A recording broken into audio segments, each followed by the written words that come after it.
Vicky Marie. Good morning, good afternoon, or good evening, wherever you are in this crazy world we're living in. Oh, it just keeps getting crazier, doesn't it? You know, it's like apparently September, all the planets, I don't know, there's something weird. There was the eclipse, there was this, that, and the other. So we're looking forward to October when hopefully things calm down, isn't it? Just talk about a crazy world. We know it's crazy, but just when we think it can't get much crazier, it does, doesn't it? Anyway, we're going to talk about Erin today, about the mushroom murderess. That although this case really, you could, technically it's over, isn't it? Erin has gone into the hellhole. We have put the mushroom murderess into the hellhole. But of course, she's likely to appeal against her sentence. And now what we're going to talk about today, a few things about this case. Because an interesting thing is that the prosecution are thinking of appealing against the sentence, that it's too short. So just to remind people, I mean, we will be reminding ourselves through this video what actually this case is about. These poor people up in the top right hand corner of the video, or it might be left hand depending on how you're looking at it.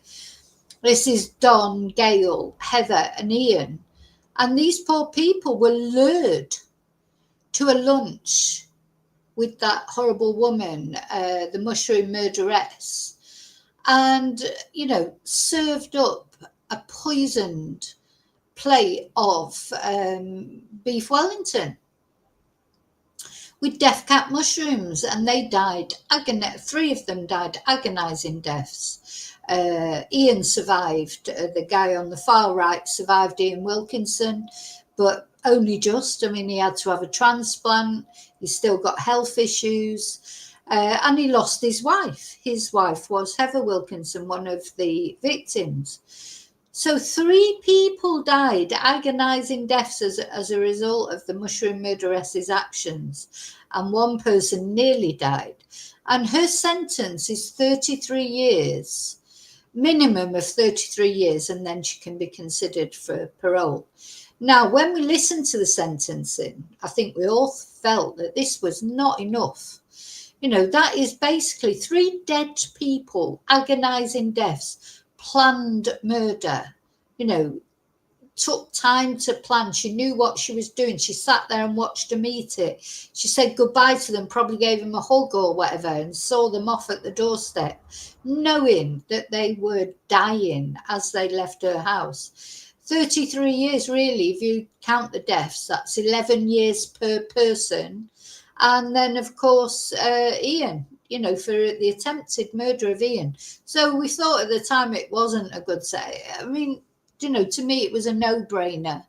Erin should have received life without parole. These people have got no parole. They can't. They're not going to get a second chance. Ian's got a life sentence now, living without his wife and knowing what was done to him and how he was nearly murdered. I think Justice Beale was wrong to give this sentence. Now, his reason for giving a slightly more lenient sentence than maybe he felt inclined to was that the mushroom murderess will probably have to be in solitary confinement for the rest of her natural, for the time that she is in prison. So that's why he gave her a break, if you like, gave her a bit of a break, gave her a chance at parole when she will be in her 80s at the end of the day, but lots of people live to 100 these days, and this mushroom murderess, she's a woman of means. She has money, she'll come out and she can still, live, have a bit of a life. These people, the 3 that were murdered, they are in the twilight of their life, the golden years, in their 60s. I think Don was the oldest, he was 70, and the others were in their 60s. Supposed to be that's the time, you know, that they're supposed to relax. And they were lovely people. They were religious people, went to church. They were kind to Erin, and she repaid them by killing them in a very nasty, painful way as well. We should not underestimate what these people went through. So yeah, it does seem like a lax sentence. You know, you always, you know, except in America, some states of America where, you know, they do seem to get really good sentences. You know, sometimes you do think the punishment never fits the crime.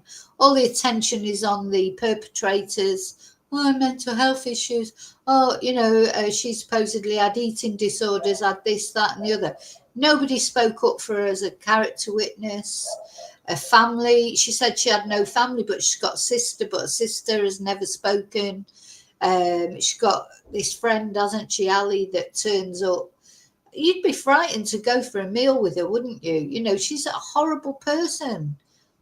She planned it. I mean, so this is not even, you know, this is not a passion, you know, crime of passion, like just in a moment of madness, you know, where we can all lose it.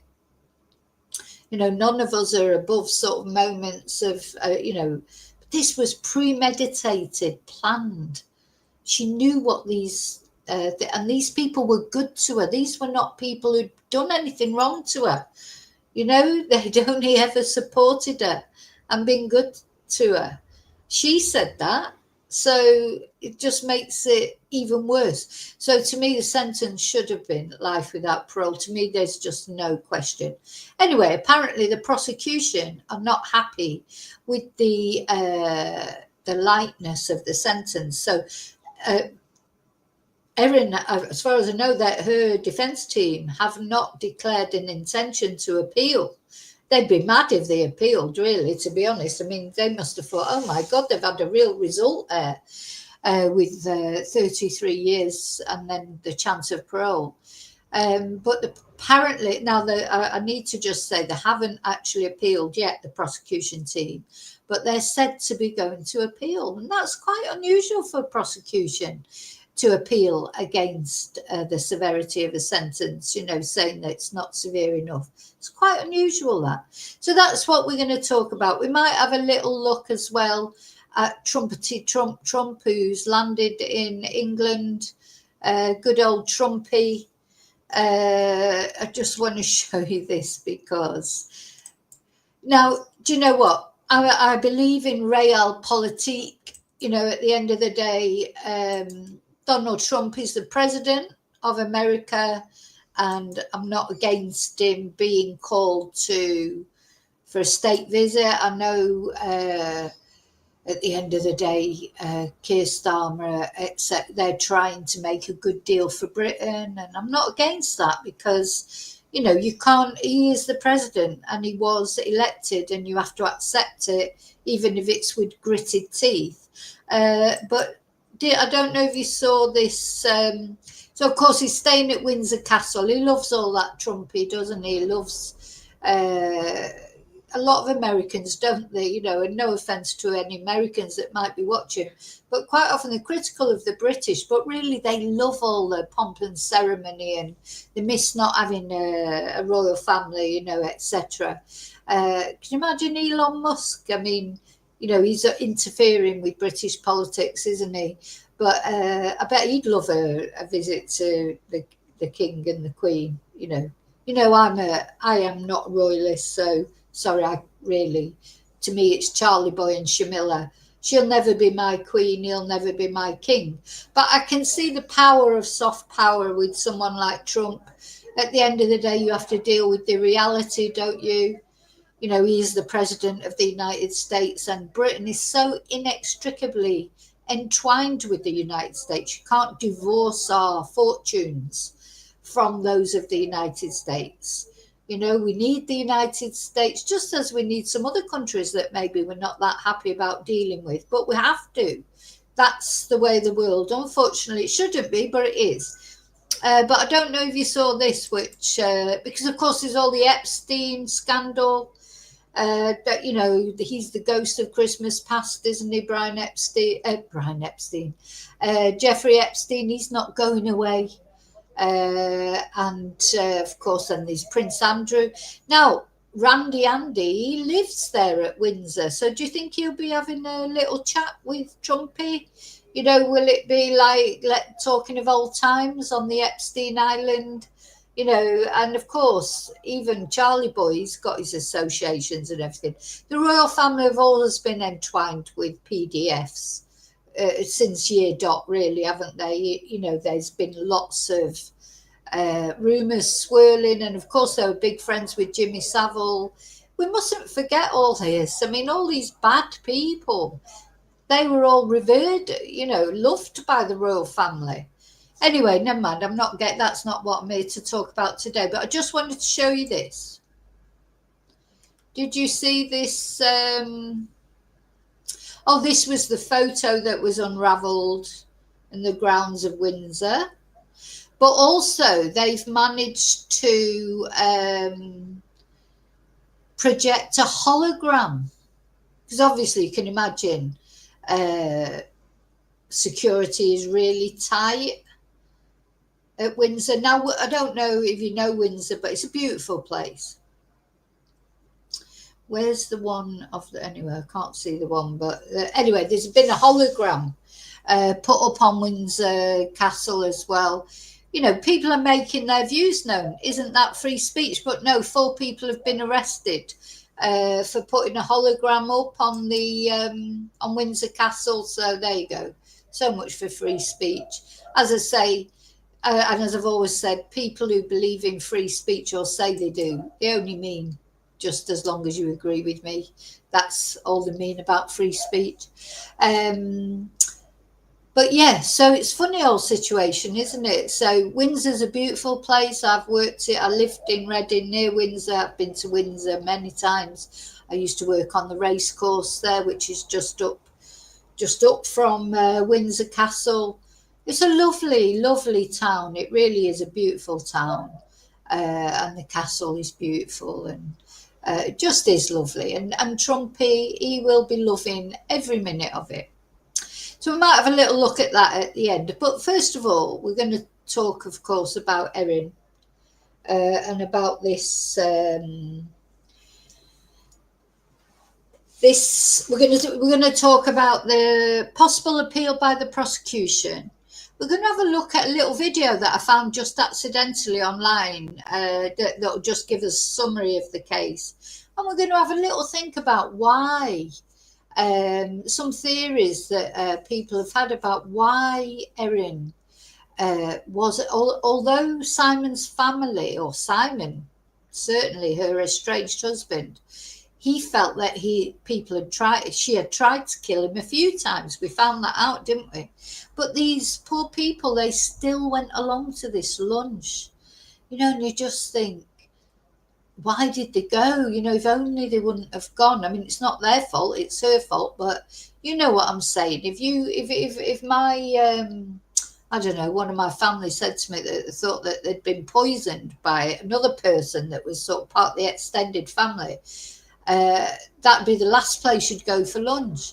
But, you know, there's a few theories about why these poor people ended up going to the lunch. We're going to talk a little bit about that as well. So first of all, I just want to say thank you to everyone for watching, for liking, for subscribing, for being such nice people that you can come on my channel, you can give your views but not be nasty. Those of you who can't come on and not be nasty, well, you need to find another channel, and I'm sorry, but you wouldn't be missed. The other thing is, what else did I want to say? Special thank you to my members. We're whistling towards Thursday, tomorrow's members live again, because this is Wednesday if you're watching this live. And the members lives have got a couple of videos on UFOs, because a lot of my members like to talk about UFOs, but I've got quite a few things to talk about tomorrow. And anyway, we just have a laugh, don't we, and it's a very more informal, isn't it, the members live? I'm looking forward to that. Thank you to those of you who've bought Ko-fis, who've PayPal'd me, who've sent super stickers. Thank you so much. But thank you to anyone who has liked, subscribed, watched. You know, all of these are things that any positive thing you've done to support my channel. Thank you so much. Thank you for your emails. Thank you for your nice messages. Thank you for your horrible messages as well, because they do improve the algorithm. So thank you. Where am I now? So yeah, so hi, lovely lurkers. Thank you so much for watching. So these are the lovely lurkers, of course, are the people who like to watch but they don't the lives but don't necessarily want to join in the chat. But thank you. I want to say hello to you loathsome lurkers. Why are you still watching? You know, go and watch something else if you don't like me. But thank you anyway. I'd like to say hello to Replay Crew. Thank you so much for watching. And now I'm going to go into the chat and say hello to those of you who are brave enough to venture into the chat. So remember, the only rules of my chat are be respectful to each other and me. And also, don't mention other YouTube channels by name. You can mention other channels or social media, just not by name, that's all, because it always leads to some sort of, you know, I don't like commenting on other YouTube channels for the simple reason, whether I like them or I don't like them, you know, people infer things into things that I say, and you know, I don't like YouTube wars. I don't like getting into all that drama. So anyway, that's it. Apart from that, say what the hell you like, as long as it's respectful. Okay, let's see who's here. So there's a few of you here. Hey, Angel, how are you? I hope you're okay. Hi, Bluebell. Yeah, October will be spooky. Well, we'll be definitely having a Halloween party. That's 100% certain. Looking forward to it, actually. Because I think last year we missed the Halloween party because it was the time of the floods in Valencia and it was just so, you know, so awful. It didn't seem right having a Halloween party because, of course, Halloween at the end of the day, it's talking about dead people and things like that. And it just didn't seem appropriate. But I think we'll have a Halloween party definitely this year.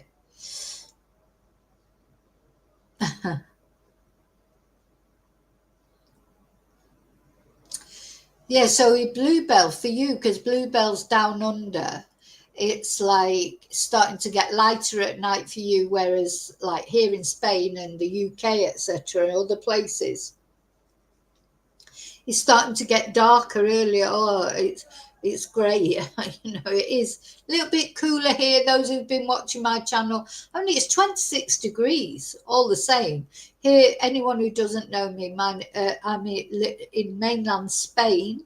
It's been absolutely roasting this summer, like so hot, 45 degrees sometimes. It's currently 26 degrees, which feels cool, but it's actually still quite hot, isn't it, really, when you think about it? Hi, David. Yeah, sorry, I'm reading the chat now.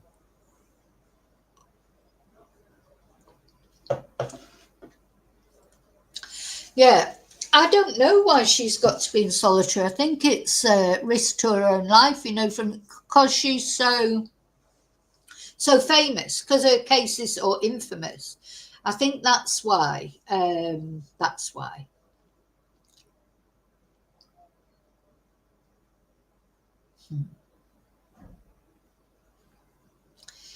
So I'm just, oh, you're all having a good chat down there. So, hi, Marco. So, what do you think about this then? You know, the prosecution lawyer in Erin's case, here she is, Doctor Nanette Rogers, wasn't it? She was such a good prosecutor. You know, if you were ever in a position, which hopefully, you know, if you're in Australia, I hope you're never in a position where you need a prosecution lawyer. But, you know, if you did, she'd be the one you'd be looking for, that's for sure.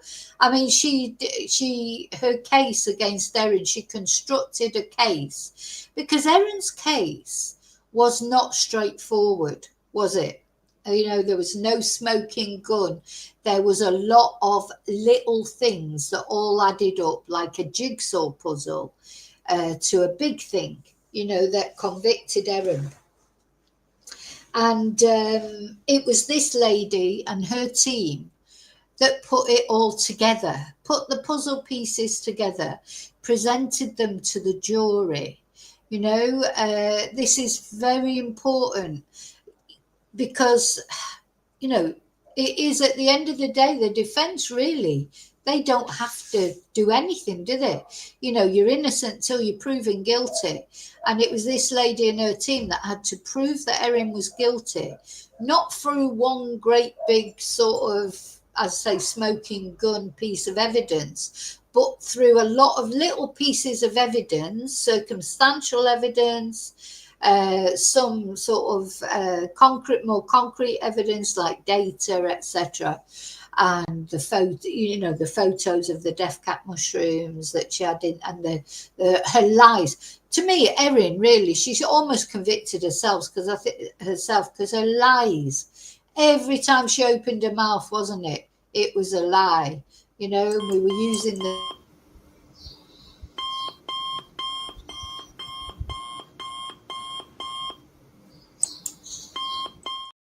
When it came to a court case and she stood up and testified, she wanted the jury to believe what she was saying, but she'd already admitted to all the other lies she told.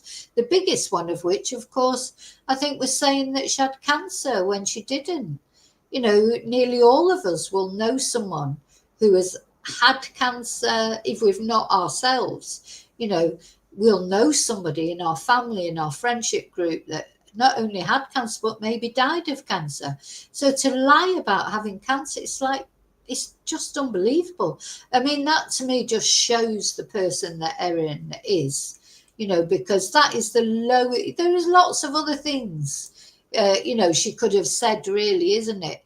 But cancer, if she had to tell a lie in the first place, but cancer, it's such an emotive subject that there's nobody that's not affected by cancer one way or another, either them or their family or their friends, or so just to me that just showed what sort of person Erin is. So we all tell little porkies here and there, white lies of course, but talk about a big dobbing black murky lie of actually saying that you've got cancer. There's not many more lies worse than that, is there, that you could tell really about your health.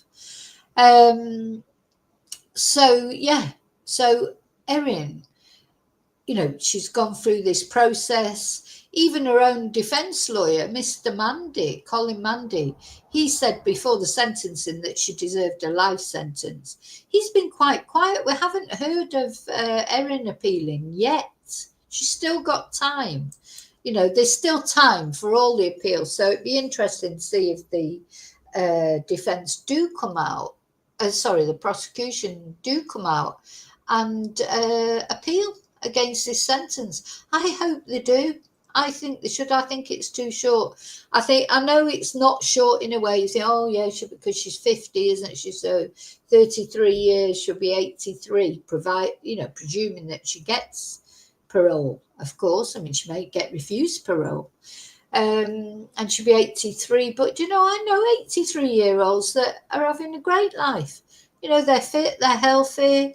Erin will be looked after in prison. I know prison would be depressing to be there in prison in solitary confinement, but, she will have visitors and things like that and have some access to stuff. She won't have to worry about bills. She won't have to worry about if she does get ill, the police,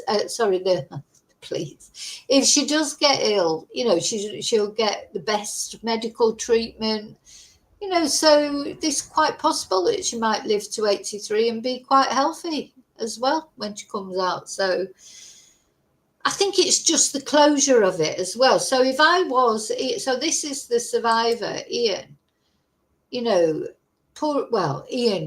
to be fair, he's in his late 60s, I think, or maybe he's 70 now. He is not likely to be around in 33 years, is he? No, possibly, you know, you never know. But just, I don't know, it just seems to me, it's almost like, it's not even so much the fact of whether she'd be fit enough to have a life or whatever when she comes out. It's the principle of it. It's the idea of it. It's not closed, is it? You know, you feel like one day she may well be out. And although Ian won't probably be around then, the family will. Ian's family, you know, him and his wife Heather, who died, who was murdered, they will be around. Somebody will be around, and to me, it just feels like then the family never get victims' families. They must, you know, you get this sigh of relief when anybody's put in prison. But then as it comes up to the time, like, you know, I'm thinking of cases in general now, time goes quicker than you think. Even if you think, oh yeah, they're in there for 15 years, 20 years. It's amazing how quick 20 years can go, as I'm sure you know. You know, 20 years can fly by, and then before you know it, you're facing the fact that this person might come out. There's lots of cases that we've covered, you know, big cases where the people are out already. I mean, look at the one that killed all his children, Mick. He's not out, but his wife is out now. I'll tell you another one that's out. Was it Becky Smith? It was her stepbrother and his girlfriend Shauna that murdered her. The girlfriend's out. You know, these people get out. If you look at the Hamalkas in over in Canada, you know, the Ken and Barbie killers, the woman is out, you know, and they're living, she's come out, got married, had children. So, you know, I think for the victims' families, it must be a sigh of relief to know that they're in prison, they're never coming out. You know, so you're not got to wait, you know, a few years on that, oh, they're coming out, and then anxiety, you know, etc. It's never, so it's, as I say, it's not whether Erin will ever manage to have a life again, as far as I'm concerned. It's the closure of it. It's the finish it off. She's gone into the hellhole. Forget her. She should have life without parole. She's killed 3 vulnerable people. You know, this is, you know, it's not an accidental, you know, fit of rage and didn't mean to kill someone. This is premeditated murder of 3 people and the almost murder of a 4th. So I don't think we, you know, it's not enough, in my opinion, anyway. Well, we'll see what happens. Let me just show you the news items about it then.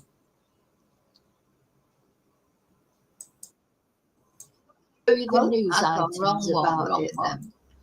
Wrong one. I'm showing my own video. That's not good, is it? Let me turn the sound down on that. Didn't mean to show my own video. Hang on, let's see. Try to get the right one, Vicky.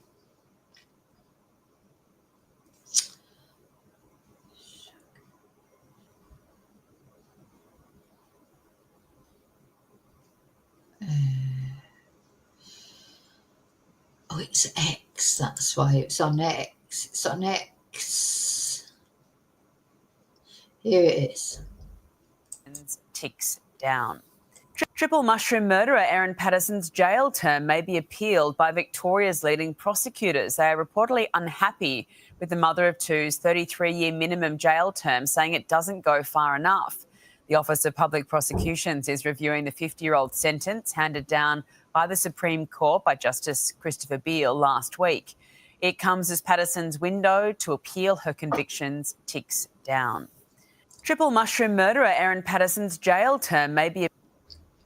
Yeah, funny, isn't it? She hasn't appealed yet. Do you think she's going to? What do you think? Do you think she will appeal, or do you think she think, oh God, she's done? I bet her legal team probably saying you've done brilliant with that, to be honest. Hi, Jane.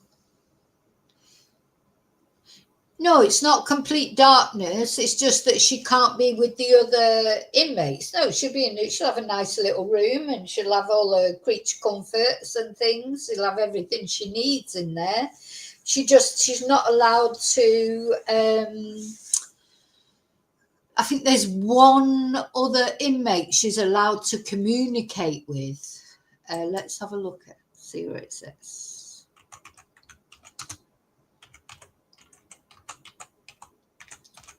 And the other inmate is another twonk or twonkess. Let's see, I might have something. Yeah, so apparently she spends 22 hours a day in a cell, between 22 and 24 hours alone, and she's only allowed to speak to one other inmate. I'll show this. And it's no excuse for inhumane prison conditions. They're not inhumane.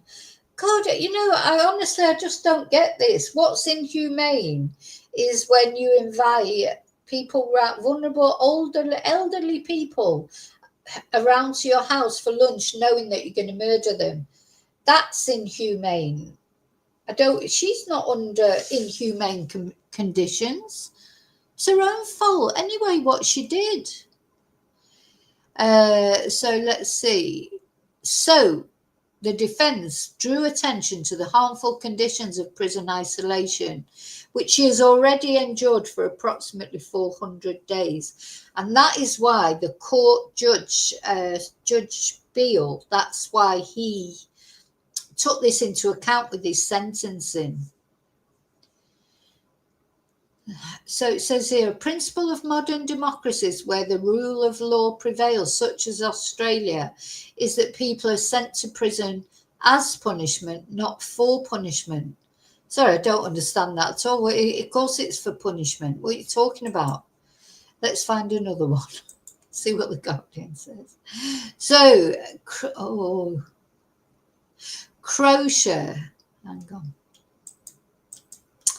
They're trying to get us, I don't blame them. Must be difficult nowadays for papers, but I'm not spending £4 monthly on it, sorry. So, crochet isolation and the prison chaplain. Erin Patterson's life behind bars detailed in court. So the Victorian Supreme Court hears that they spend 22 hours a day in a cell and has no contact with other inmates. I mean, what do you think? Do you feel sorry for Erin? Do you think it shouldn't be like that? I mean, the only reason she's spending all that time in solitary confinement is because it's for her own safety, of course, so that the other inmates don't kill her. So apparently she's become a keen crocheter. Is that the right way of pronouncing it? A keen crocheter. Sounds terrible. Inside Victoria's maximum security women's prison, where she spends about 22 hours a day isolated. So her personal items include wool for crocheting, blankets she's crocheted, a hair straightener. That was intriguing, wasn't it? And a computer. What would you need a hair straightener for if you're not going anywhere? Let's see. She's only permitted to have contact with one other prisoner who is serving a sentence for terrorism and has attacked other inmates. But her defence barrister said she had never spoken to this person. So she, Hoskin said that Patterson, so Hoskin is this prisoner, isn't it? And said that Patterson had not engaged with the prison's chaplaincy services, but Colin Mandy told the court his client had used the service and seen the prison chaplain multiple times. Well, she's bound to find religion again, isn't she? She can't decide. One minute she's saying she's an atheist, she don't believe in God. She made fun of those people that she murdered because of their beliefs in God. They said they would pray for her. She thought that, but she said, fuck them. And that was quite a moment in the in the sentencing, because Judge Beale, Christopher Beale, he actually came out with that statement, didn't he, that Erin had come out with. Oh, this family, I just think, fuck them. So she's a horrible person. I think the problem is Erin will be obviously good at manipulating. She's going to play the victim herself now. Is, oh, poor me, poor me. But I can't move on from those 4 people, and the three who died. And they were delighted to be invited to lunch with Erin. And they said it was delicious. All that. If you think about all that, how can you feel sorry for her? I don't care, sorry. They haven't even got, they can't even crochet. Do you know what I mean? They can't crochet. They can't do anything. They're dead. And they died an agonizing death. So I don't believe she, believes in God or anything like that. Not for a minute, in my opinion. So let's have a look at this video. Is it video? Yeah. Time behind bars. Crown convicted triple murderer Erin Patterson could be facing even more time behind bars. Crown prosecutors are reviewing her 33-year sentence, concerned it was too lenient. Jailed for a minimum 33 years, mushroom cook Erin Patterson was spared a life behind bars last week, but her so-called good fortune could be short-lived, with the Director of Public Prosecutions reviewing the case for appeal. Look, from the outset, I thought it was a bit light on, given the gravity of the offence that she was convicted of. Oh, Charlie, I like Charlie. So Charlie's one of these ex-detectives, but he's, talks about crime. He's retired now, but he's, I think, from what I can gather, and I mean, of course, there'll always be someone who disagrees because, well, we don't all have the same opinions about everything, do we? But I quite like Charlie. He quite often gets asked to speak.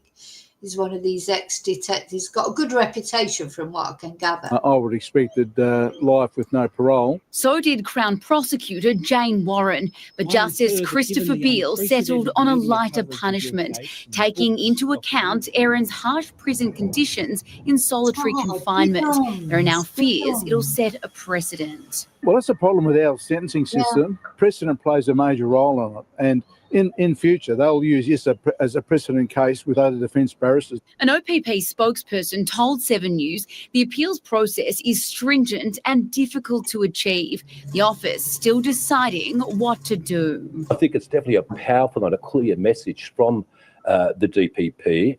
We want this closed. If you're even thinking about putting an appeal, we're going to come back and say that the sentence wasn't harsh enough. Erin Patterson maintains her innocence, but it's unclear. That's an interesting thing that he says there, that are the prosecution putting this out there to warn the defence not to appeal? Do you see what I'm saying? Because they haven't appealed yet. And I think it was you, Marco, said earlier, she's got nothing to lose. She probably will appeal. But is this the prosecution's sort of gambit, putting it out there to the defence team? Look, if you're even thinking about appealing this sentence, we're going to appeal for a longer sentence. So it's like there's still a little bit of a game going on there between the defence and the prosecution.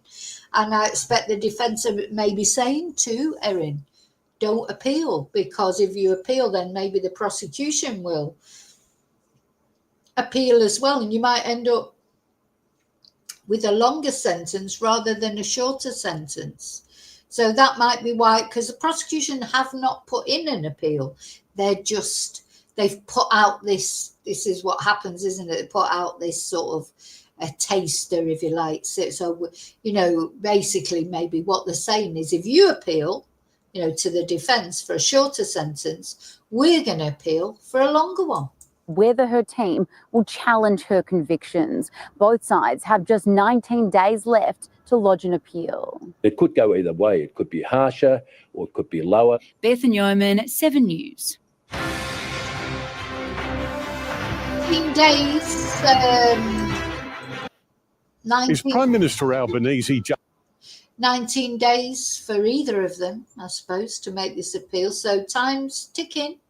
19 days is not long, is it, really? So I just wanted to show you as well this little, I found this, just popped up, you know how things pop up on your YouTube feed.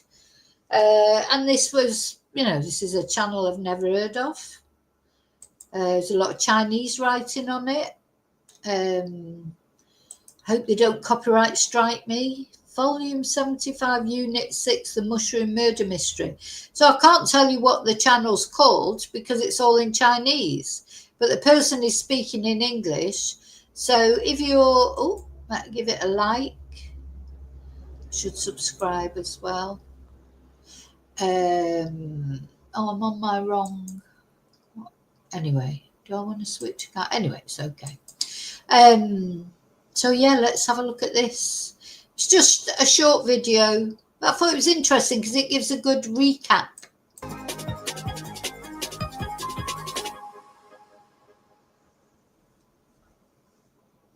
Hello, everyone. Today's article is titled The Mushroom Murder Mystery. It tells the real-life story of Erin Patterson, an Australian woman accused of poisoning her former in-laws with death cap mushrooms. This case gripped the world with its strange details, emotional stakes, and legal drama. It blurred the line between tragic... I mean, it certainly gripped the world, that's 100%, you know, and it's such a bizarre case. That's why it gripped the world, really, isn't it? You know, it's unheard of, isn't it? You know, have you ever heard of a case like this? You know, somebody inviting their estranged in-laws over for lunch, poisoning them with death cap mushrooms. I mean, it's like surreal, really, isn't it? You know, and then all the lies and all the drama, and then the court case went on for weeks. And then the summing up went on for days. And then Erin was the only person who spoke in her own defence, and that went on for days. I mean, it has been a true, like, you know, these sort of cases, people get, you know, it's a bit like O.J. Simpson or something like that, isn't it? These cases that go on for a long time, you know, when with sort of any bizarre details or whatever. You know, and there's O.J. Simpson, of course. He was found not guilty, which, you know, in my opinion, he was as guilty as hell. The hell that he's probably spinning in right now, because, of course, he died, didn't he, this year? So the thing is, you can escape justice so long, but when you come to meet your maker, I'm sure O.J. had a lot of accounting to do. You know, nobody will ever convince me that he was innocent. I think he was guilty. But he was found innocent. So that's the thing. He was found innocent. And our system, whichever Western democracy we live in, our system is go to court, get tried. And whatever decision the jury come to, that's the verdict. You know, you may agree with it, you may not agree with it, but that's the system. That's how Western democracy works. And, you know, sometimes the result is what you hope for, you know, as an outsider looking in, and sometimes it isn't. But, you know, we have to accept whichever decision it is, whether it's what we thought or not. Accident and intentional crime, drawing global attention in the process. Let's pause for a moment before we move into the article. Before we examine what happened, it helps to consider a larger theme that gives us context. This will guide how we understand the story that follows. This brings us to a powerful theme: how we deal with truth and suspicion in emotional, high-stakes situations. A courtroom is supposed to find facts, but in reality, emotion, bias, and media attention often shape perception. In murder trials especially, the line between accident and intention can become dangerously blurred. What happens when a jury's decision carries not just legal consequences, but emotional weight for the entire nation? Why do you think the Erin Patterson case captured so much public attention? What makes a real-life case feel like fiction? Yeah, so as you say, Jen, I mean, it's definitely AI, and they've created this, I don't know, this woman to give the sort of speaking English, but I enjoyed watching it. I think, I mean, I'm not a lover of AI, to be honest. I think AI is quite a scary thing in some ways, but not when it's clearly AI. I mean, I don't mind these ones that are clearly AI. Of course, the scary things are the deep fakes, aren't they? And where you're watching someone, you have no idea if it's real or not. I think there's a lot of that going on at the moment. In some of the big stories coming out of America, I don't know what's real, what isn't real, and so that's why I've stopped commenting on the Charlie Kirk thing. It all feels wrong enough to me. So, but I don't know, for certain. I think you never know for certain. So best thing to me to do is just switch off it completely, because also from what I can see, it just causes massive divides, and I don't want to cause divides. That's not what I'm here for. On this planet, I'm not here on this planet to divide people or stir up hatred towards another group of people, or I'm not here for that. And I feel like if there is any conspiracy theory in that, it's designed to stir people up. So I'm not going down that line. So this to me, it's okay. It's just presenting some information, some interesting questions there. Why do you tell me, why do you think the Erin Patterson case captured so much public attention? And what else are they asking? What makes a real life case feel like fiction? And it's true, isn't it? If this would have been a film, before it happened, of course, it will end up being a film at some point, won't it? You can show Netflix, someone's going to get a hold of it and release a documentary or some sort of thing about it. But before it happened, if it would have been a film, I don't know if people would have been interested in it, because they might have thought, oh, that couldn't possibly happen, could it? I'm just looking at this AI woman. It's interesting how they've given her like a collar of pearls, isn't it? It's funny. It's like, so they've tried to make her like very nondescript. Like, when I say nondescript, I mean, not, I don't know, just sort of ordinary. And it's quite interesting. AI is interesting, but it's hard for me to get interested in it, really, because I don't understand it. The Erin Patterson case drew massive public attention because it combined elements of mystery, family drama, and legal suspense. It wasn't just a story of death. It was a Sunday lunch turned fatal, a family gathering turned national scandal. People were fascinated by the idea that something as ordinary as a homemade meal could lead to tragedy. Add in the emotional weight of a daughter-in-law possibly poisoning her elders, and the case becomes deeply personal. Yeah, I think it is the ordinariness of it as well. There's Erin, she's making herself out to be an ordinary mum, and this, that, and the other. She wasn't ordinary at all. She was sinister. Everything she did was sinister, wasn't it? And those children, although it's horrible for them to find this out about their mum, really they are better off without her at the end of the day, aren't they? Because she's a sinister woman. For me, I was just thinking, what was she going to do to them as time went on? She's so manipulative. So if not them, like when they were bringing partners home, if she didn't like the partners, would she bump them off? I mean, she's such a sinister person, but she presents as an ordinary sort of, 50-something housewife, like all those fallacies about her, that she was a good mum. She wasn't a good mum. That she was a good cook. She wasn't a good cook. She wasn't any of those things. She's just like this very manipulative person. And she was just lucky to inherit all the money that she inherited. This is what people are so lucky to, if people end up sort of getting on the good side of life financially like that, and not do anything good with it. And then, of course, she did lend quite a lot of that money to Simon's relatives, to her estranged husband's relatives. But she did that to control them. That's why she did it. It wasn't out the goodness of her heart. You know, you can just imagine, it's like coercive control. It's like they need money, you know, to buy a house or whatever. It's like, I'll lend you the money.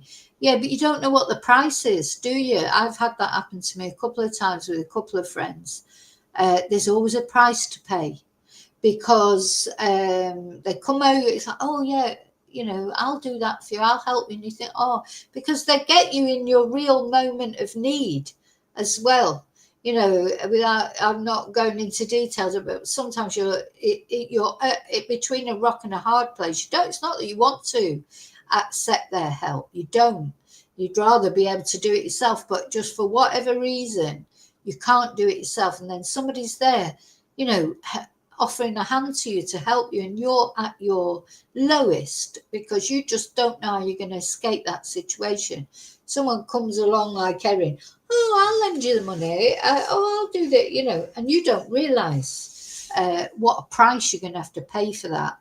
You know, it's like they own you then forever. You know, it's a horrible thing. It's a horrible thing.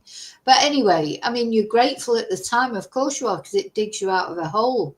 But you know, as time goes on, you realise there's a price to pay, don't you? So there's a lot of people out there do that. They use their money to manipulate people, and people who are struggling and are needy, they are easily manipulated.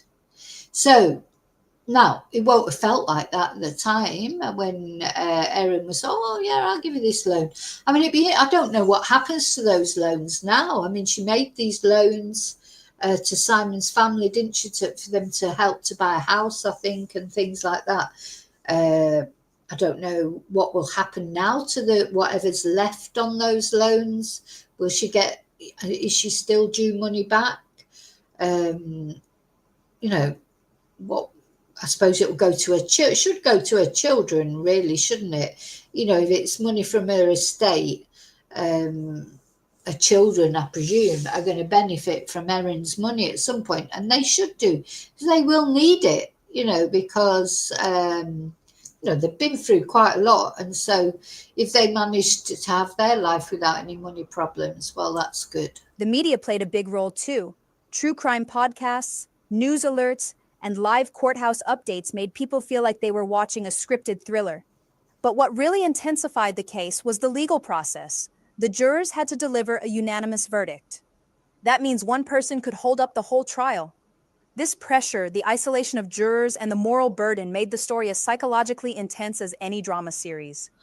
In short, real human stakes and emotional complexity made this case feel larger than life. Now, to understand this article better, we need to familiarize ourselves with key vocabulary. We'll go over 3 important expressions, learn their meanings, and see them in action with example sentences. So do you think this is like a YouTube channel to learn English, but they're using, you know, sort of interesting, you know, I don't know what other ones. So this is volume 75, unit 6. Maybe they only deal with crime things, or maybe they talk about all sorts of things. I don't know. I just found it by accident. Just came up on my feed, as things do, because you researching into Erin Patterson, this just came up. But it sounds like it's some sort of English language learning thing for in China.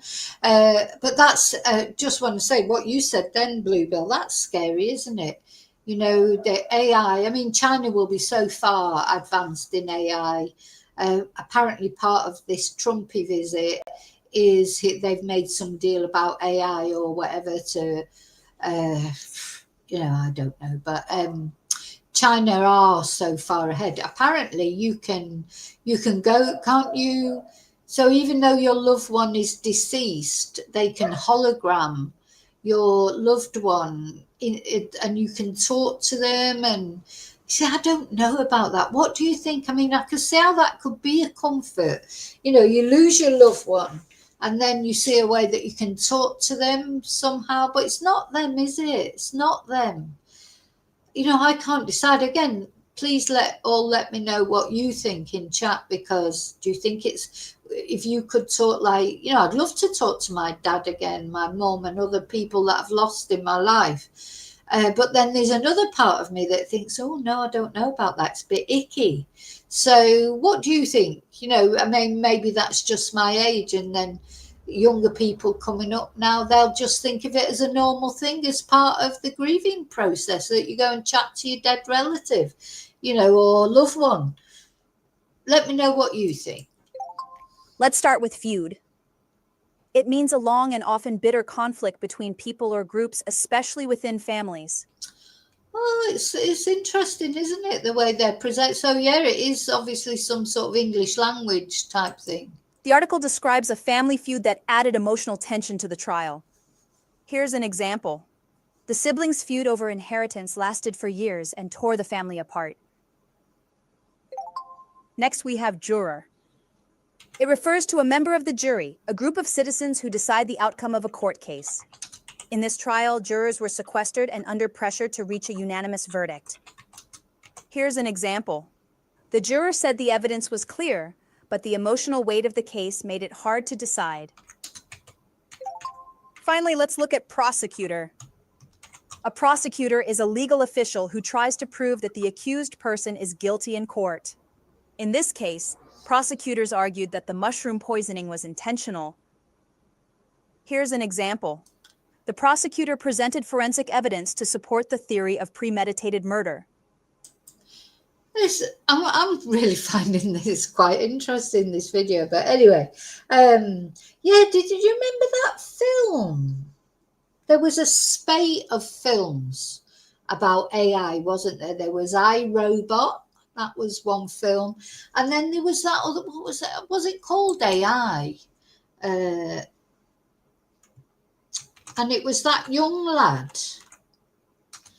Let's see. I mean, it was a brilliant film, but it was really creepy.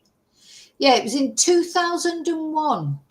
A 2001 sci-fi drama film.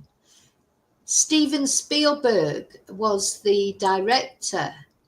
And it was with that Haley Joel Osment. He was a famous child actor at the time. Jude Law, you never really hear about him now. Francis O'Connor, William Hurt. And it was a really good film, I thought. Let's see if I can get the images up.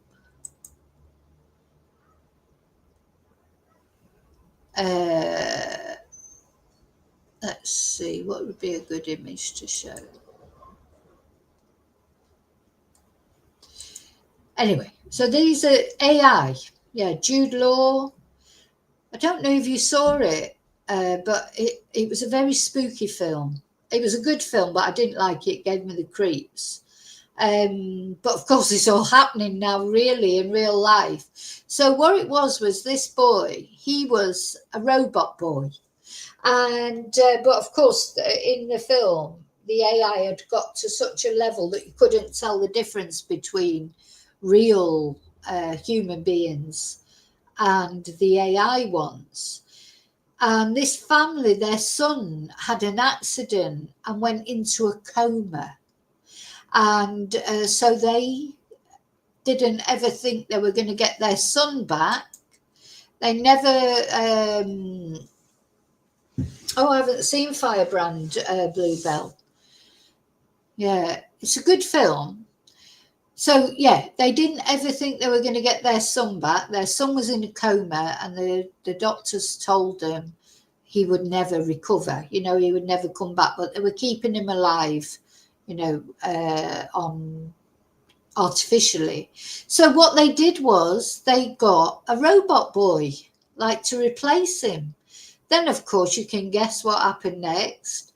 Their son recovered, and they tried to keep them together, to keep the real boy and the robot boy. But anyway, to cut a long story short, it didn't work out, and they ended up rejecting the robot boy. It's a very sad film, but it asks a lot of questions, about human nature.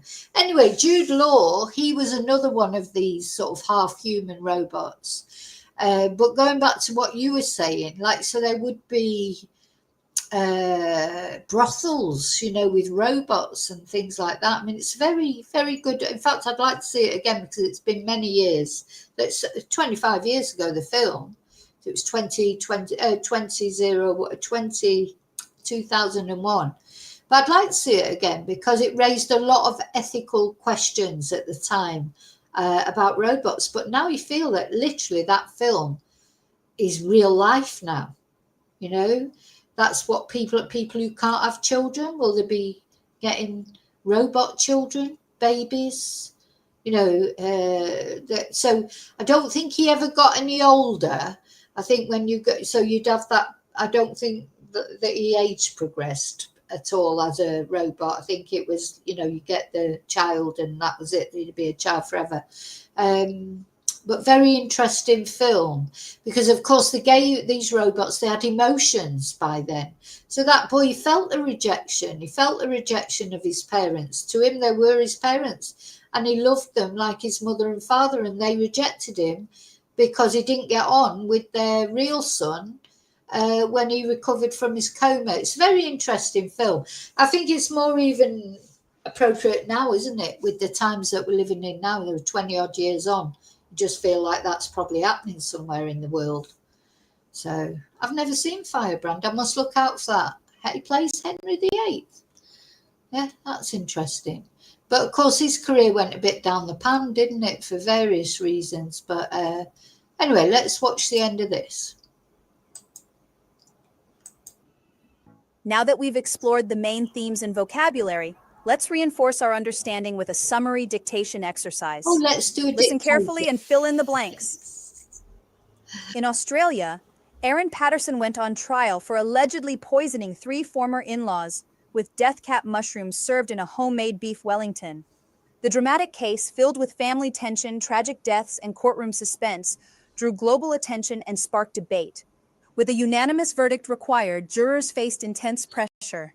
For many, the story blurred the line between accident and murder, and proved truth can be stranger than fiction.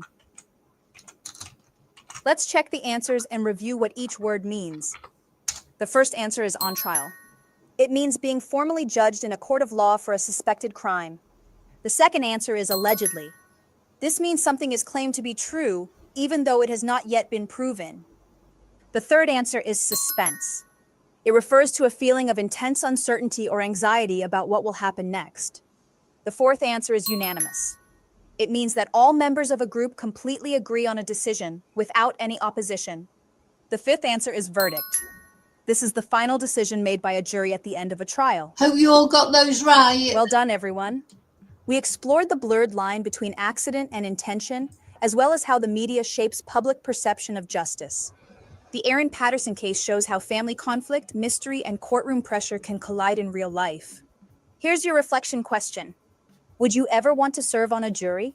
Why or why not? Let's revisit this in our next session. Until then, keep thinking critically and stay informed.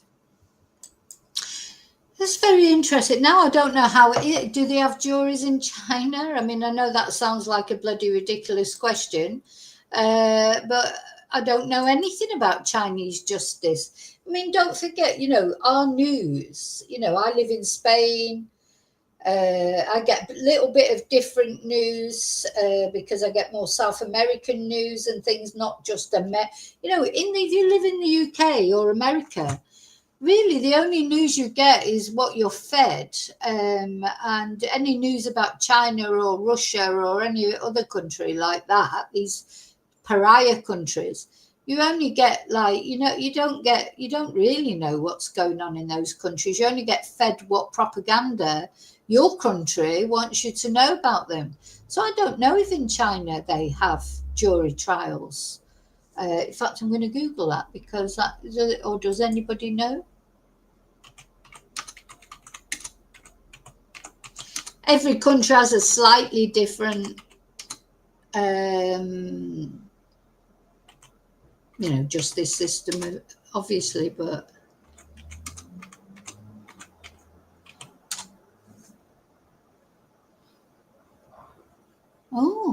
So apparently there are no jury trials in mainland China. Instead, a system of people's assessors exists, where ordinary citizens are appointed to sit on collegiate benches with judges to hear specific cases. These assessors, who are not professional lawyers, decide on the facts of a case but do not rule on the application of the law. This is different from a traditional jury, which would make an independent verdict on guilt or innocence. Interesting. People's assessors. I'd like to look into that a bit, actually, because, you know, does that work better? I don't know. So apparently they have the same power as judges, but they can't hear a case alone or act as a chief judge. They are involved in deciding the facts of the case, but are excluded from ruling on the legal aspects. And the selection process for assessors in China is not selected from the general public. It's more structured and involves random selection from a qualified pool of people. Gosh, that's interesting, isn't it? What do you think of that? Do you think that's a better system? Do you think, because obviously most Western democracies, they have the jury system, so it's 12 people from society, like, and normally for high profile cases, they select, like for Erin's trial, was it 15 jurors were selected out of probably quite a big range of people, and 15 are selected, and they sat through the whole case. But at the end, one was dismissed during Erin's case. One was dismissed for allegedly discussing it with their family or whatever. So that left 14 jurors. And, you know, they sat through all that trial that went on for months. And then at the end, then it's selected who actually makes the verdict. So if there were 15 to start with, one got dismissed for blabbing about the case, 14 left. Then there was a ballot, and 2 of them were removed and only 12 left. So imagine, you sat through all that for months and then you never even got a chance to have an input on the verdict. Anyway, that's how it worked in Erin's case. And, you know, it's, you know, court cases are interesting, aren't they? They are. And Erin's case, as you know, we followed it every morning. Oh, my God. But it felt like, you know, something missing when it all finally finished. Because we'd been talking about it every morning, haven't we? So suddenly it was like, oh, what we're going to talk about this morning. But there you go. There's always something else to talk about, I suppose. But it is interesting following trials. It was interesting because in Australia, like a lot of places, it's not until the actual trial that you get to know things. So, of course, ever since Erin was arrested, it's been really quiet, hasn't it? Same with the Samantha Murphy case. That's not being heard till next April, I think. Bloody hell. I mean, that's still ages away, isn't it? Samantha's poor family having to wait all that time. But anyway, that's how it works in Australia. So, really, we've heard nothing about Samantha Murphy, have we, for ages? There's no news about anything else being found, any more developments in the search for a body, nothing. And the evidence, which apparently there's loads of evidence, we don't get to know any of it until the trial starts. So that's likely to be a long trial as well, isn't it? So, hi, Angel, you're back. So, yeah, it's been, I think, it's the same in most, I think it's the same in the UK, really. You know, like that guy that got arrested for allegedly putting drugs in the children's sweets at the camp, the summer camp. We haven't heard anything since then. We won't hear anything now until the trial, whenever it is. So it's like, what's the word? They don't want to prejudice the trial, do they? And it's fair enough, but it's quite strange, isn't it, when it all goes quiet and you think, you know, quite often, especially with Samantha Murphy and other cases, people will send me emails or messages and say, oh, no, you haven't talked about Samantha Murphy for ages. There's nothing to say, literally nothing to say. And let's just go over the same thing over and again because there's no information being released. And it was, oh, sorry, I just realised I left my banner on all the way through it. Sorry, I didn't mean to do that.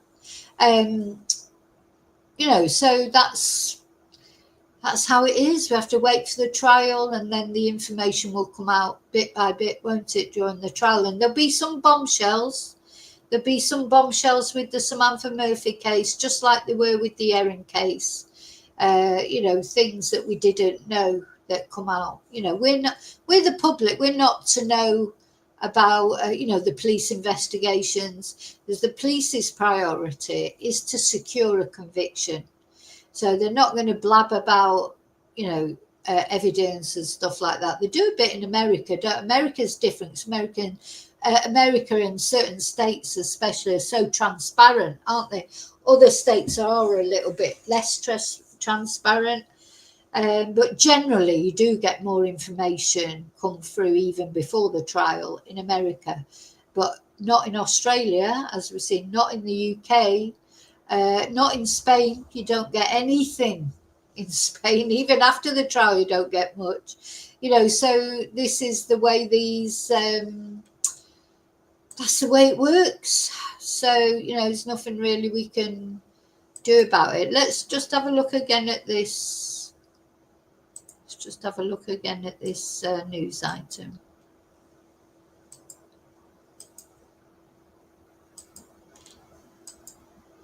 Let's watch this. Triple murderer Erin Patterson could be convicted. Triple murderer Erin Patterson could be facing even more time behind bars. Crown prosecutors are reviewing her 33-year sentence, concerned it was too lenient. Jailed for a minimum 33 years, mushroom cook Erin Patterson was spared a life behind bars last week, but her so-called good fortune could be short-lived, with the Director of Public Prosecutions reviewing the case for appeal. Look, from the outset, I thought it was a bit light on, given the gravity of the offence that she was convicted of. I would have expected life with no parole. So did Crown Prosecutor Jane Warren, but Justice Christopher Beale settled on a lighter punishment, taking into account Erin's harsh prison conditions in solitary confinement. There are now fears it'll set a precedent. Well, that's a problem with our sentencing system. Precedent plays a major role in it, and in future they'll use this as a precedent case with other defence barristers. An OPP spokesperson told 7 News the appeals process is stringent and difficult to achieve. The office still deciding what to do. I think it's definitely a powerful and a clear message from the DPP. We want this closed. If you're even thinking about putting an appeal, we're going to come back and say that the sentence wasn't harsh enough. Erin Patterson maintains her innocence, but it's unclear whether her team will challenge her convictions. Both sides have just 19 days left to lodge an appeal. It could go either way. It could be harsher or it could be lower. Beth Yeoman, 7 News. So that's what we've been talking about. We'll see what happens, but yeah, it sounds like maybe the prosecution team are you know, she's clever, that prosecution woman. They're using it as a way of trying to stop the defense from appealing. They're saying to them, you appeal, we're going to appeal, and she might end up with a higher sentence. So okay, so that's what I wanted to tell you about Erin Patterson. Let's have a look what Trump has been up to so for those of you who don't know, Donald Duck, or Trumpy, he is in the UK on a visit, which, you know, fair enough, he is the president at the end of the day. So, you know, Keir Starmer is creeping all around him, but a lot of people are not happy about it because of the connections to Epstein. So let's just have a look at this. So there's a lot of protests, as you can imagine. And look, some clever person has, you know, put these what would you call them, holograms, I suppose, projections up onto Windsor Castle. So obviously they can't get anywhere near Windsor Castle, you know, but so you know, people are clever, aren't they, really, what they do. So instead they projected, 4 people have been arrested. So, you know, forget about free speech. They've been arrested. What did they do to get arrested? You know, they projected some holograms. They haven't hurt anybody. They haven't, you know, Donald Trump is a PDF. And they can, you know, this is going to haunt him forever. You know, as a convicted SEX offender, people can dodge around it however they want, but he is. And he was a close associate of Epstein. Anyway, just goes to show there's no limit to anyone's ingenuity, is there? Okay, let's have a look at the actual, see what's going on at the moment. We might have to believe that the president would be arriving here in Windsor just before midday. I mean, I don't know if he's cutting it fine. I know it's a short helicopter ride. These things tend to move pretty swiftly. So they're expecting him the action starts to take place. We've been building up to it. We're about to see the start of this official visit, really, aren't we? I've just been talking to some of the guys, the folk who've gathered down here in Windsor. There are people who are not fans of President Trump, and there are people who are big fans of President Trump, Brits who absolutely love him. And there's kind of an interesting dynamic, because the people here who are big supporters of...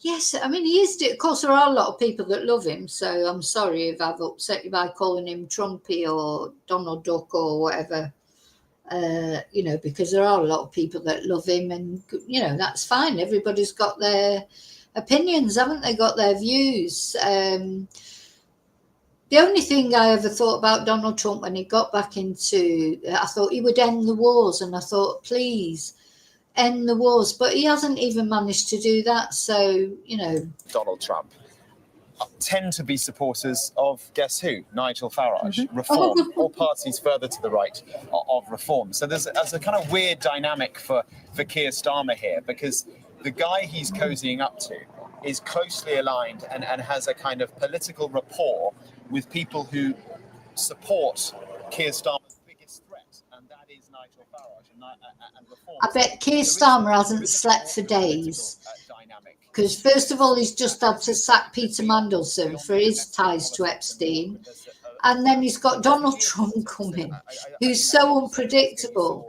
And, you know, Keir Starmer probably can't wait to get this over with. But it's necessary. I do think it is necessary. This is about much more than just the principles. It's not just the king and the president. It's not just the prime minister and the president. There's more going on behind the scenes. Marco Rubio is I think it's fair to say, one of the quieter, more measured voices on foreign policy in the Trump administration. Has just been in Israel. There are Israeli flags, there are Palestinian flags here.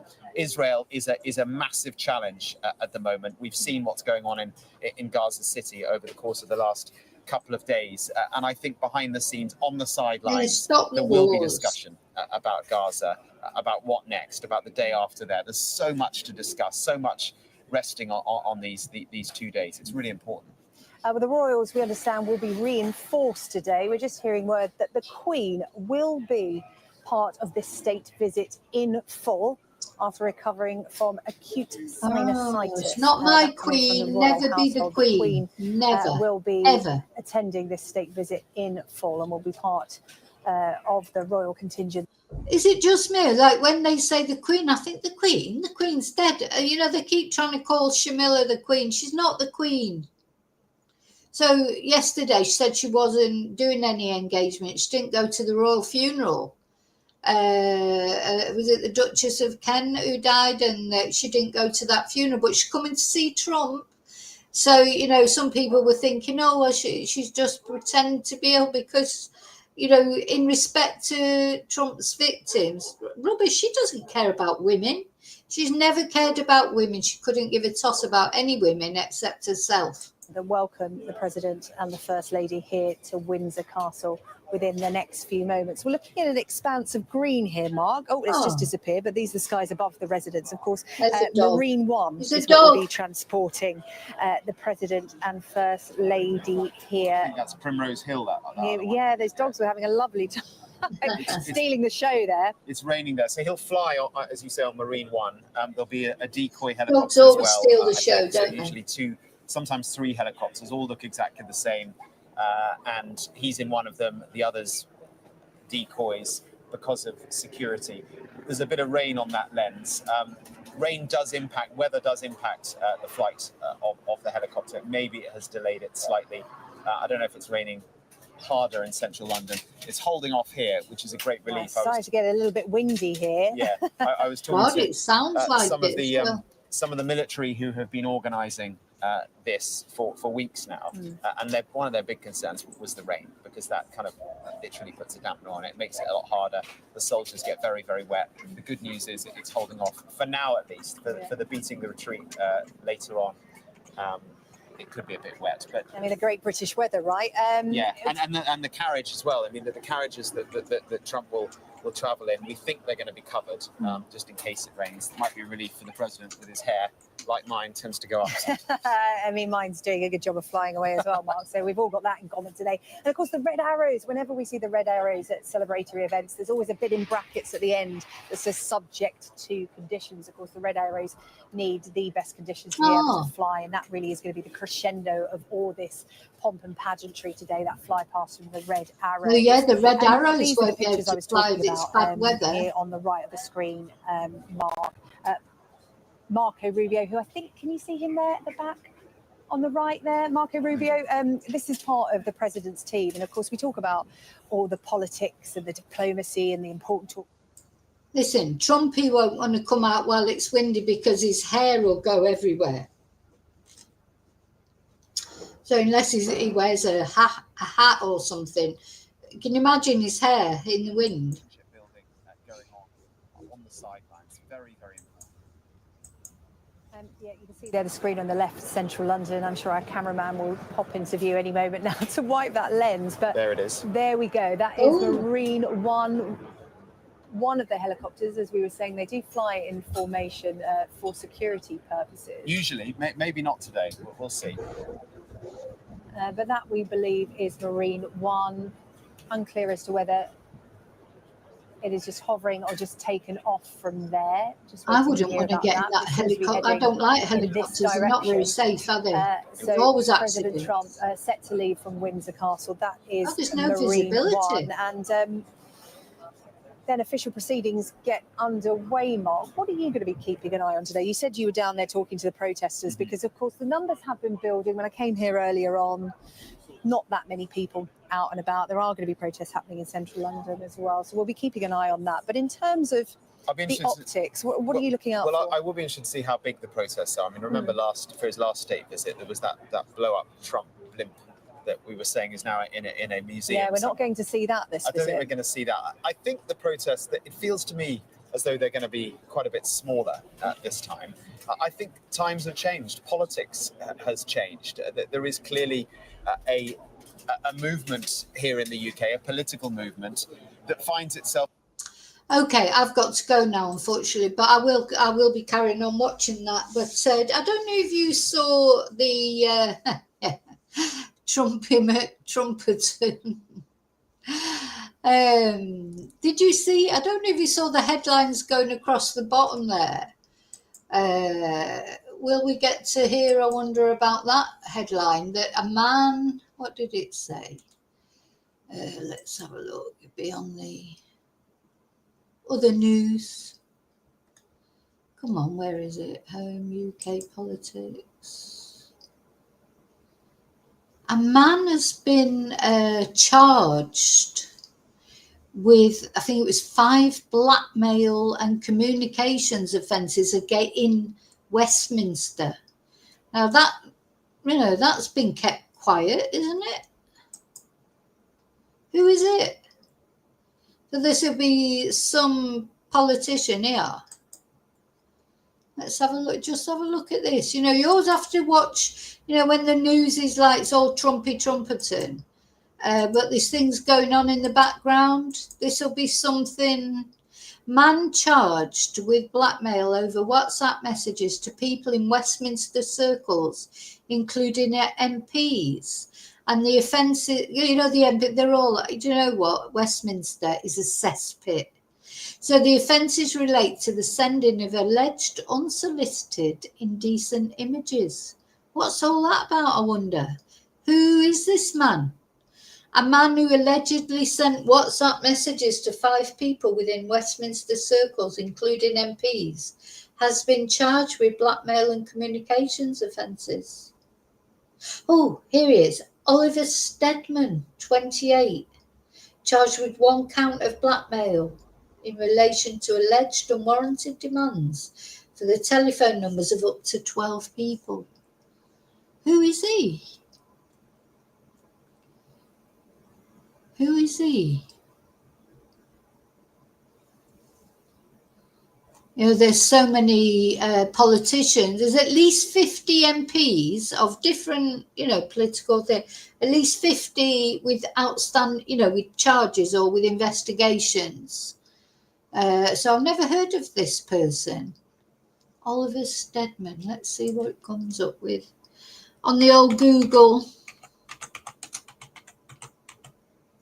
So the thing is, what's interesting is you get politicians like Nadine Dorries saying, oh, yeah, Westminster's a cesspit.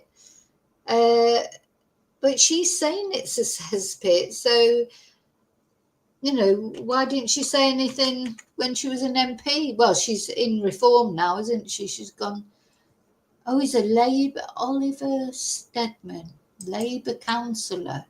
Ex-Labour councillor charged over Westminster honey trap. I think that's something I'll be looking at some point. Oh, look at him. There he is. There he is. Islington. Isn't that Jeremy Corbyn's borough? Yeah, you see, sometimes you have to notice these stories that get buried amongst other stories. A honey trap scandal. So British MPs and political figures reporting they'd received explicit images and flirtatious messages. So it sounds like what the guy's been doing. So he obviously knows that people are susceptible maybe to indecent images and has sent them just hoping that somebody would buy it. I don't know. Interesting. Never heard of him before. I've never heard of this story before. But you know what? There's so many of them going on. Yeah, these MPs. Oh my God, who was it? Well, I've heard lots of things. The thing is, you hear things, you don't know what's true, what isn't true. But then you get people like Nadine Dorries and other ex-MPs when they get, you know, when they're not like ministers anymore, suddenly start saying, oh yeah, all these terrible things that are going on in Westminster. Oh, why didn't they say something at the time? Why didn't they say something at the time? If, you know, all the MPs supposed to be having orgies all around the parliaments and everything. You had Boris Johnson, Carrie, his wife, his now wife, supposedly was caught giving him a blowjob in a parliamentary office. You know, these are all things, you know, that you get to hear about. There's, you know, it's just think, oh, for fuck's sake, like, aren't there any good people in politics? It's, you know, what the hell is going on? It's just no wonder people are fed up with everything. Not that I think like anyone like Nigel Farage is going to make any difference. They're just the same. They're just the same. He's as corrupt as anything. You know, his tax. He didn't pay it, did he? He's like going on about Angela Rayner. It turns out he bought a house in his wife's name or whatever to avoid pay. They're all the same. He's not any different. And you know what? He's got loads of money. That Richard Tice from Reform, he's a millionaire. They've all got money. They just want more They don't care about Britain. They don't, you know, Nigel Farage, his wife he travels on a European passport. He's got a European passport, as have his children, even though he promote Brexit. Same with Tommy Robinson, or Thomas, what's his name? His real name, Laxley Lennon, or whatever his name is, who's actually, you know, a Zionist. When you look into these people, you know, patriots, he lives up the road from me, Tommy Robinson. He lives in Spain, not that far from where I live. And he travels on an Irish passport. And he's not, he doesn't even live in Britain, you know, and he's there bloody stirring up hate. Terrible, horrible person. Sorry, that's what I think. And people don't realise it. It's like, oh yeah, good old Tommy, you know, patriot. He's such a patriot. He don't even live in Britain. He lives in Spain. And but you know, he's extolling the virtues of Brexit. It doesn't affect him because he's got an Irish passport. So Brexit makes no difference to him.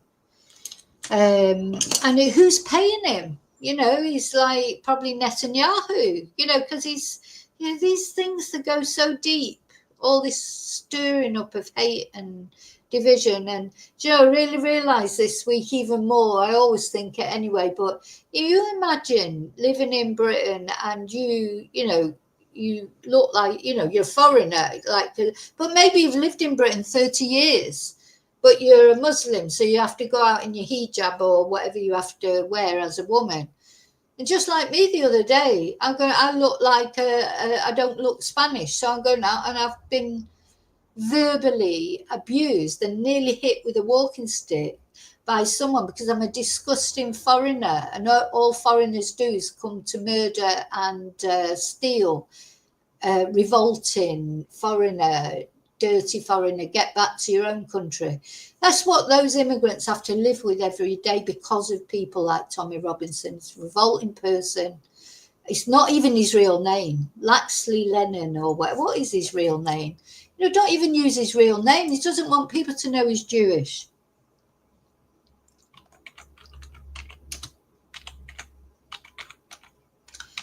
He doesn't want people to know he lives in Spain. And he doesn't want people to know that he travels on an Irish passport.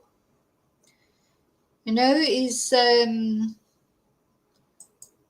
think he's like, he's in the payment of people, you know, I do. If you look into him, he's got a history of criminal convictions.